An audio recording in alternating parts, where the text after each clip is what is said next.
Hey everybody, welcome back to the channel. StrangeNet here. So today I want to talk about research agents.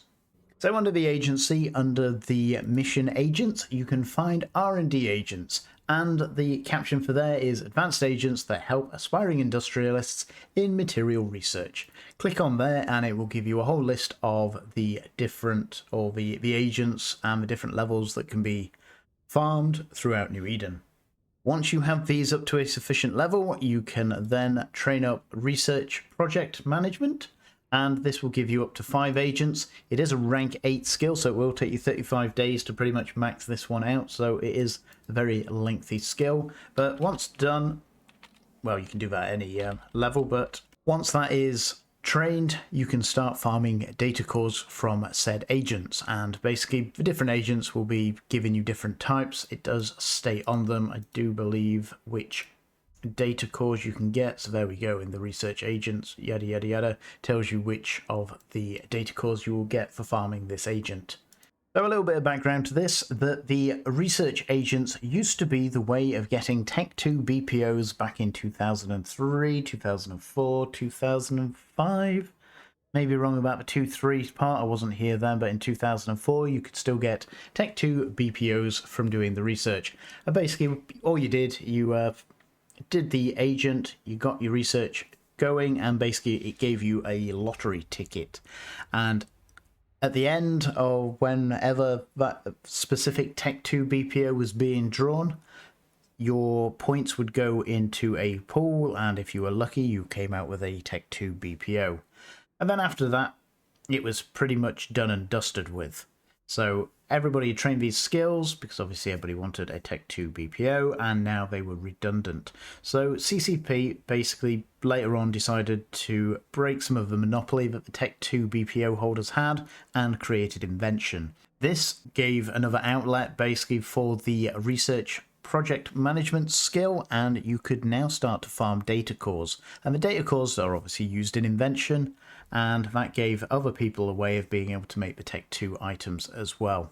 So back then, data cores were worth quite a lot. They used to sell for a decent amount of ISK, and you could make a very decent amount of ISK by doing very, very little. You would go around every now and then and you would collect your data cores. Sometime after there, they decided that they weren't necessarily happy with that, or needed to give faction warfare something else, and so they gave them the data cores that you could now farm in faction warfare for loyalty points.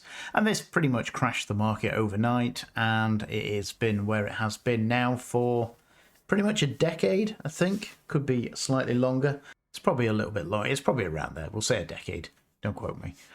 And yeah, that's where we are now. So you can still farm data cores with your research agents, and as I said, this is possibly the most passive way of making any income in EVE. So once it's set up, you can literally just leave it for months, weeks, years, even longer if you decide, and then you can go in and cash your data cores, bring them back to the market and sell them.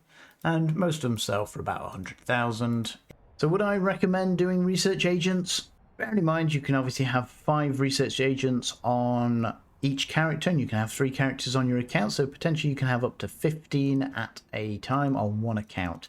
However, I would not recommend it, and there's a couple of good reasons for that. A, you have to farm out the level 4 missions for it, which can be horrifically slow depending.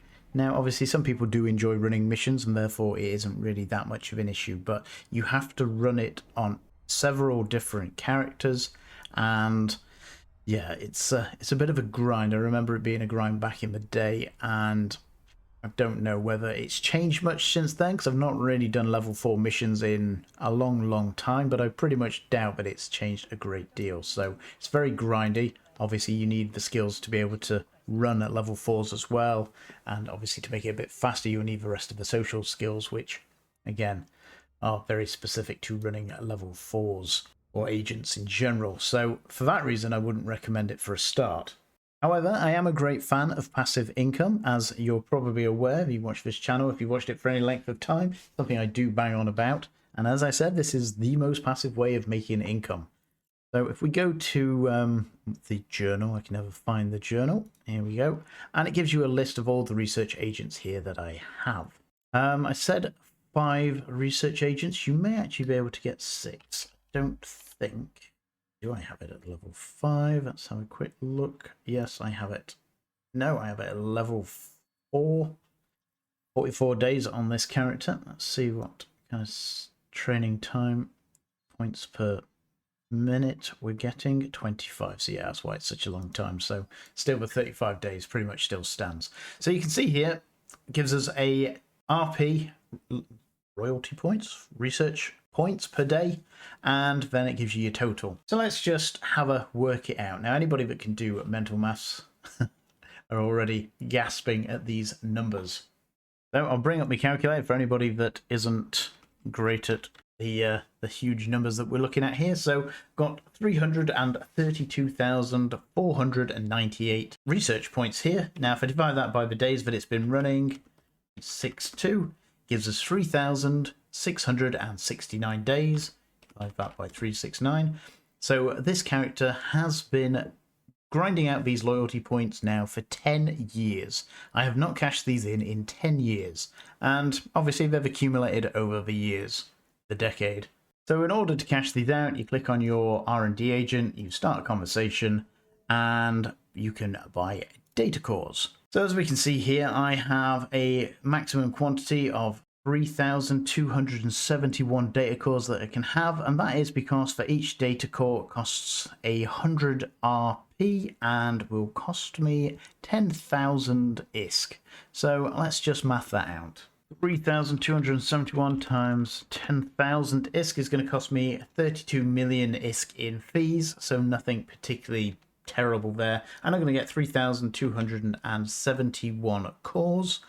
These are the, which cores are these? These are the electronic engineering data cores. So let's have a look.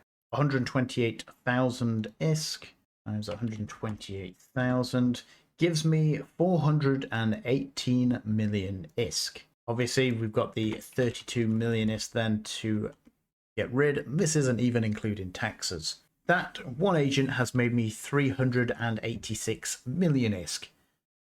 Over 10 years. So, as I said, you can have 6 agents, not 5. I've only got the 5, but let's times that by 5. So we get 1.933 billion ISK even over 10 years. So if we divide that by the 10, that gives us 193 million ISK a year. Divide that by 365, let's do it per day. So I'm making 500,000 ISK per day over the 5 agents. Now obviously divide that by 5 and I'm making 100,000 ISK per day from these research agents.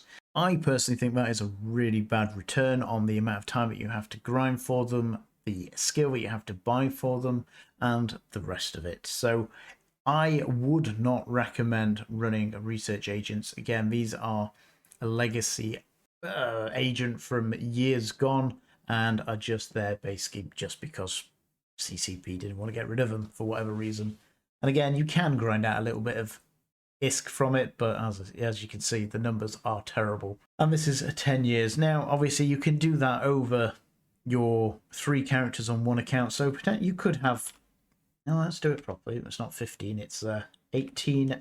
18, so you could be making 2 million ISK a day if you had trained it to max on all 3 characters on your account. So you'd be making 2 million ISK per day, and obviously per day. So you'd be making, well, just over 700 million ISK per year, which I still think is a pretty terrible return. Now, obviously, I've got numerous accounts, so I could do it over, I would say, 5 accounts. So I could be making 3 billion ISK, 3.5 billion ISK a year, but it's still the sheer amount of grind, the sheer amount of hassle. It's just not worth it, in my opinion, and I would generally suggest if you are looking to go this route for a decent amount of passive income, I would recommend you steer very clear of it unless you really enjoy doing level 4 missions. And in that case, obviously, run it to your heart's content and get a little bit of extra ISK every now and then. But you've also got the hassle of then you have to go around and collect these and then take them back. And it's not a big hassle, but again, it is a problem. And this is why generally I've not collected these in 10 years, because again, as you saw, the sheer amount of this there, it's just not worth it. It's not worth the time and the effort. And Yeah, it's quite interesting looking back and, so I say, mathing it out and trying to work out how long I've been collecting them for. But yeah, so that's my take on research agents. I'd love to hear if you've got any other ideas, whether you think it's worth it. Now, you can actually run the agents and they will give you extra LP or RP per day. But again, I still don't think personally it's worth it. There are much better activities to do if you want ISK, and this just does not cut it anymore. So thanks for your time. Thanks for listening. I hope that was helpful. Talk to you again soon.